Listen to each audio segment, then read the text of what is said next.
ഇതിലൊന്നും വലിയ വിശ്വാസമില്ലായിരുന്നു. അയാൾ ചെന്നെത്തിയത് ഈ കാവിൻ്റെ മുന്നിലായിരുന്നു. അയാൾ വന്നു നിന്നപ്പോൾ ഈ 7 വിളക്കുകളും കത്തിച്ചിരിക്കണത് കണ്ടു. ഒരു കൗതുകത്തിൽ അയാളത് എണ്ണി. 1 2 3 4 5 6 7 8 വിളക്കുകളുണ്ടായിരുന്നു അവിടെ. ഇയാൾ ഈ എണ്ണുന്നത് കണ്ടതും അവിടെ ഒരു തിരുമേനി ഓടി വന്നു. എന്തേ കാണിക്കുന്നത്? അയാൾ വിചാരിച്ചു ഇവിടെ നിന്നുകൊണ്ടാവുമെന്ന്.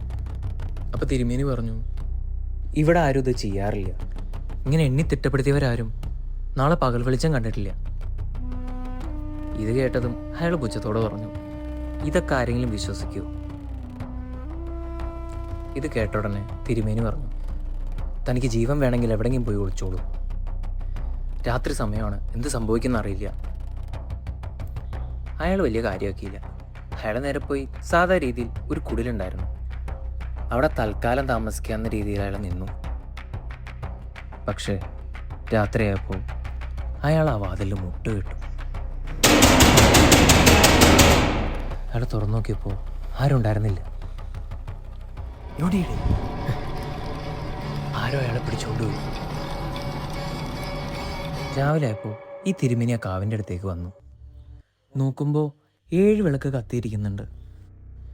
8ാമത്തെയാണ് അവിടെ കെട്ടിരിക്കണത്. അപ്പം അയാൾക്ക് മനസ്സിലായി ആ രാത്രി എന്തോ സംഭവിച്ചിട്ടുണ്ടെന്ന്. അയാൾ ആ കുടിലിൻ്റെ അടുത്തേക്ക് ചെന്ന് നോക്കിയപ്പോൾ ആ നാടോടിയുടെ ഭാണ്ഡക്കെട്ട് മാത്രമേ അവിടെ ഇരിക്കണുള്ളൂ. ഇതിൽ നിന്ന് അയാൾക്ക് മനസ്സിലായി ആ 8ാമത്തെ തിരി തെളിയിക്കുന്നത് വേറെ ഏതോ ശക്തിയാണ്. ആ നാട്ടിൽ എന്തോ സംഭവിക്കാൻ പോകുന്നതിന് മുന്നേ ആ തിരി തെളിയും. ഇവിടെ നമ്മുടെ ടൈറ്റിൽ വരും.